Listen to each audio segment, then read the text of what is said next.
Have you ever stepped back and asked, what am I actually doing for my health? Is it enough? Am I focused on the right things? And where am I trying to do this alone when I might need help?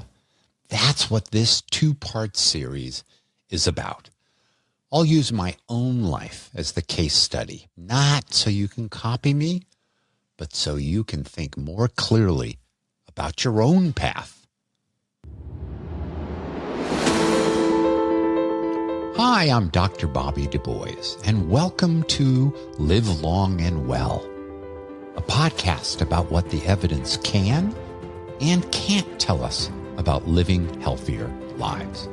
As a physician, scientist, Ironman triathlete, and author of several hundred scientific papers, I read the studies so you don't have to, helping you cut through the hype, focus on what actually works, and make better choices for your health.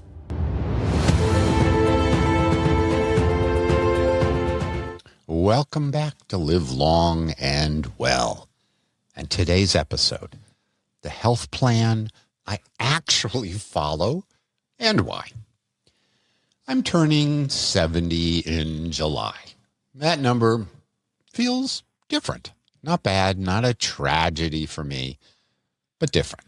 It feels like a threshold. So I've been thinking, what am I doing to preserve the life I want? What am I not doing? What do I worry about? And what have I decided just to let go? Maybe you've had a moment like that too. A birthday, a health scare, or just a quiet thought that you want to be more intentional about how you're living. That's what led me to these two episodes. The first, or today's episode, is called The Health Plan I Actually Follow and Why. It's about what I do in my own life, how I decide what makes it into my plan, and how the evidence shapes those choices. Second episode is called The Health Worries I Actually Take Seriously and Why. That one is about how I decide what deserves my attention, what I respect enough to act on, and perhaps most importantly, what I don't worry about. So today we'll start with my plan. Not because my plan should be your plan.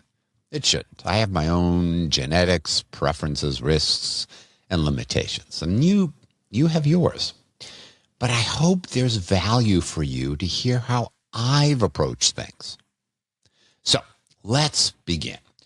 After 2 years of podcast episodes, hard to believe I'm actually at 2 years, but go figure. But after all of that time looking at evidence for what does and doesn't work, I've come to think about my health plan and my approach in three broad categories. 1, what I can influence directly. 2, where I need support from others. And 3, where medication is the right approach for me. These categories apply to most of us, but the mix will clearly differ. Some people may need more focus on daily habits. Some may need more support from others. And some may need more medication or medical care. So today, I'll share what actually makes it into my plan and why.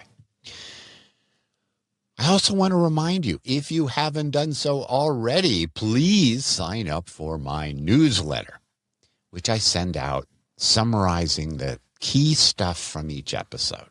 And of course, it's all free. And I'm now putting together 1-page action steps that might help you in very practical ways. So I will summarize today's in a 1-pager. Sometimes I'll have a little checkbox. Sometimes there'll be a little calendar of what to do. There may be links out to the studies. I really hope these are helpful to you. And as always, please let me know. So just click on the sign up link in the show notes. Or just go to drbobbyevidence.com. drbobbyevidence.com to sign up. Okay, back to today's topic and what the evidence has convinced me to do. Well, let's start, of course, with the first category, what I can influence directly. I can do these by myself, and I don't need medication. So the first big area for me is aerobic exercise. This is a pretty easy one for me. I enjoy it. I like endurance training. I like being outside. I like feeling that my body can still do something challenging. I'm turning 70, as I said, and I'm going to do a long run and then jump into a lake. That seems like a fun thing to challenge myself. Okay, in this area, aerobic exercise, I don't need extra discipline here. Aerobic exercise fits my life because I enjoy it. And the evidence really, really supports it. So that's great. Evidence lowers our risk of heart disease, overall mortality, and keeps us being able to do what we love to do as we age. Lots of detail about the evidence in my earlier episodes. Sleep. Sleep is different. Unlike exercise, which just naturally and easily fits into my daily routine, sleep takes active decision-making for me. Here's why. Socrates said, know thyself. Or, in my case, know thy sleep. Well, I pretty much wake up around 5 in the morning every day. Every day. Doesn't matter when I go to bed. It would be super, super nice if my brain said, well, Bobby stayed up late last night. Let's give him an extra hour of sleep. Nope. I'll still wake up at 5. I wish it were different, but that's how I'm made or how I've become. So if I want enough sleep for me, which is 7.5 to 8 hours, I can't pretend the morning will rescue me. It won't. So to get my full amount of sleep, I have to actively, rigorously, zealously, or whatever adjective you want, protect my bedtime. That means making nightly choices. To end my evening, stop what I'm doing, or drive home from a party or a dinner out to get myself to bed around 9. That's where the evidence and real life meet. The evidence tells me sleep matters, and for me, that's 7 to 8 hours. And if I don't make a deliberate choice every night, I'll pay for it the next day. So sleep makes it into my plan. Not as something that naturally happens, but as a real decision I have to make every evening. But it's a decision I'm happy to make. Okay, alcohol is another conscious choice. I like wine, and I really enjoy whiskey, and you may as well. But I've learned that alcohol messes with my sleep and how I feel the next day. The evidence is pretty convincing. So it isn't just personal evidence, personal experience. And then there's the evidence about alcohol and dementia. So since sleep is key and avoiding dementia is pretty much at the top of my list, I had to think a lot about where alcohol fits or doesn't fit into my health plan. I netted out, and this is just me, that alcohol once or twice a week works, but more isn't so good. And during weeks when I don't drink at all, yeah, I sleep better and I feel more energetic in the morning. Next, food, weight, and protein are also pretty straightforward for me. I'm not a nutrition crazy person. I don't spend my life chasing the perfect diet. try to maintain a healthy weight, get enough protein, and eat a pretty balanced diet.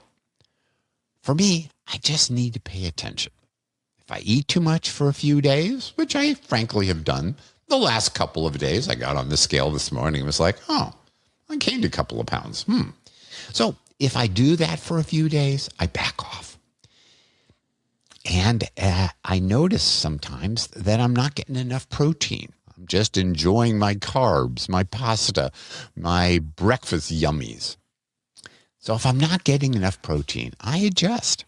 It's not complicated, but it does require real honesty.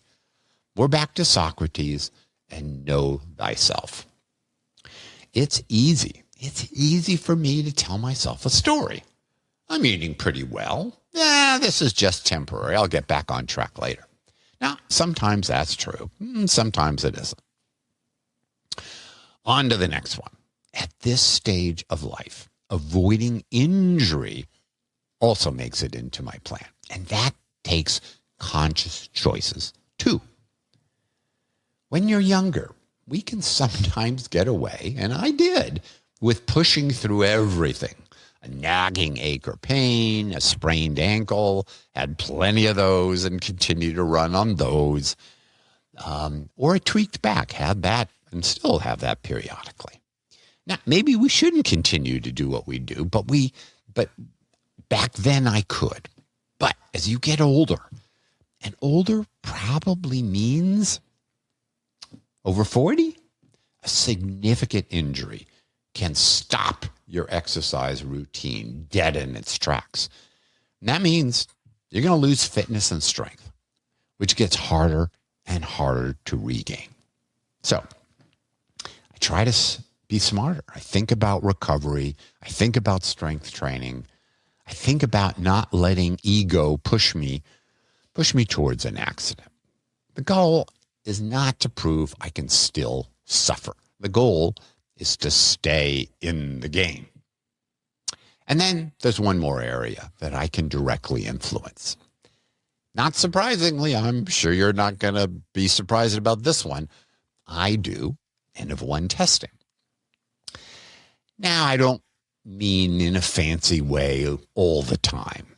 Sometimes I just mean I try things and I watch what happens and learn from my own experience. Now, I've shared this example before, but it's good. Magnesium for muscle cramps. Now, the evidence isn't perfect about whether it actually works. But in my own life, using an N-of-1 approach, in the summer heat, when I do my outdoor training and I sweat and I'm working on the ranch, I found it's useful enough to keep doing. Okay, so that's the first category in my health plan, what I can influence directly. I believe that the evidence supports my choices, and I try to stick to them. Now, this is the most important part, and I'll do this over and over again throughout today. Let me turn it back to you. What can you influence directly? What parts of your health plan come naturally to you? What parts require a real decision? And where do you need to pay closer attention? And might there be an N-of-1 experiment that could help you learn what actually works for you? The goal isn't to build the perfect plan. It's to build one that's doable and hopefully evidence-informed. Okay, end of the first category. Now the second category, or where I need help from others. There are things that are important, but I can't seem to get them done by myself. This is a category that's a bit humbling or embarrassing, because I realize that knowing what matters, and I'm pretty good at figuring out what actually does matter, that's not the same as me actually doing it. I've spent my life reviewing evidence. I understand studies. I know why strength training, emotional health, and relationships matter. And still, in my life, evidence is often not enough. Sometimes there's a missing ingredient. I need support or accountability to make it happen. And that often means I need help from others. Strength training is a great example. As I said, aerobic exercise comes naturally to me. Strength training doesn't. Look, I know I should do it. It helps me with doing stuff on the ranch, improves my balance, and lowers my risk of hurting myself. But knowing that wasn't enough to actually get me to do it. So to solve this problem, to solve the problem, I began working with a trainer. Now, that doesn't mean everyone needs a trainer. But for me, that support or guidance or accountability made the difference and got me to do what I hate doing twice a week. Nina arrives at my front door, and I can't really send her away. And it also helps. I already paid her up front, so I guess I better do the work. Problem solved. Like strength training, sometimes the best or most realistic move isn't to demand more discipline from yourself. It's to build the support that makes what you want to happen more likely. Now, this approach applies to emotional health too. I talked before about EMDR and how it helped me with the fear pattern around exercise. Look, I tried solving this in using category 1 by myself. And I tried this for decades with meditation and reflection. Didn't work. It was clear I needed help.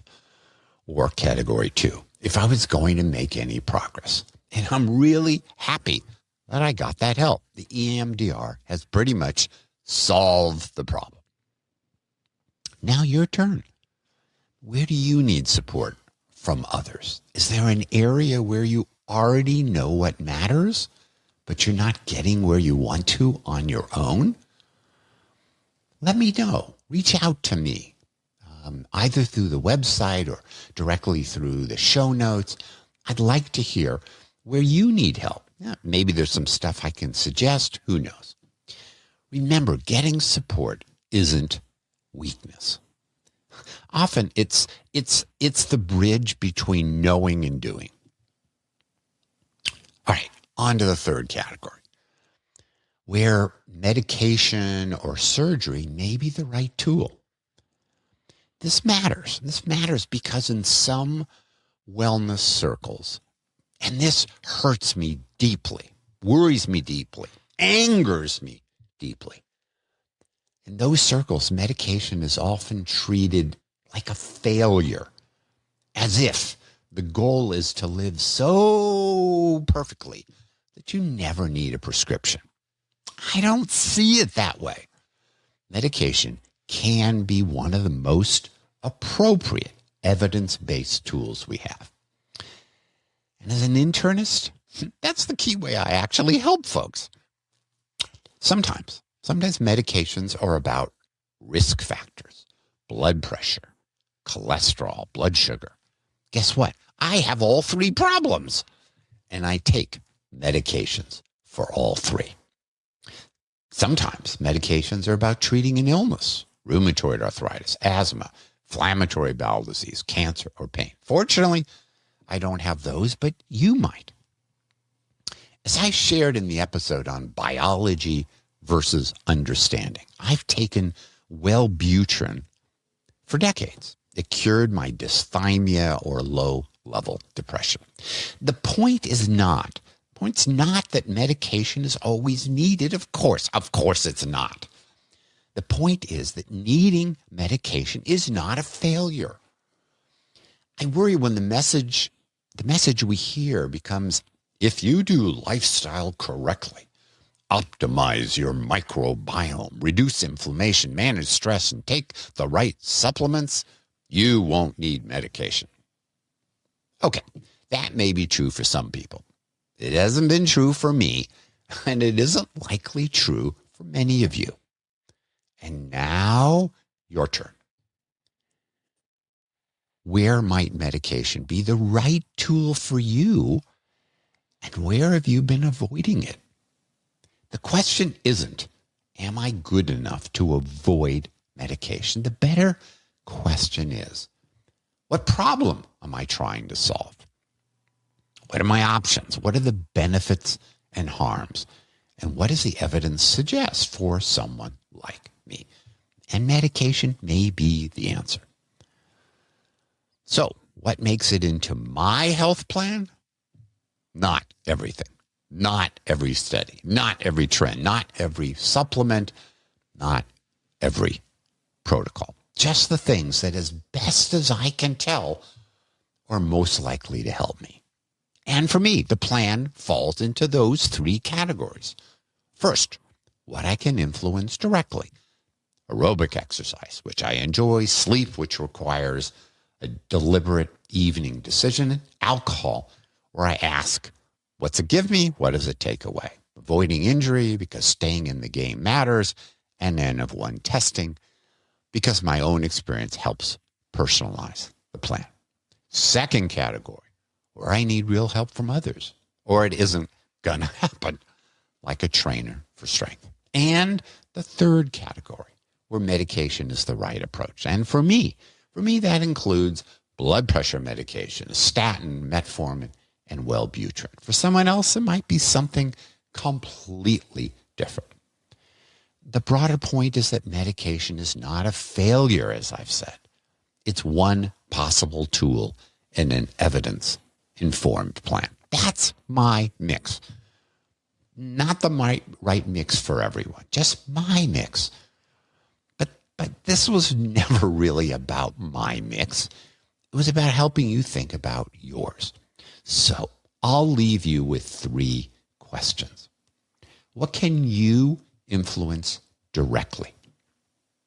Where do you need support from others? And where might medication be the right tool? Next time, we'll take this one step further.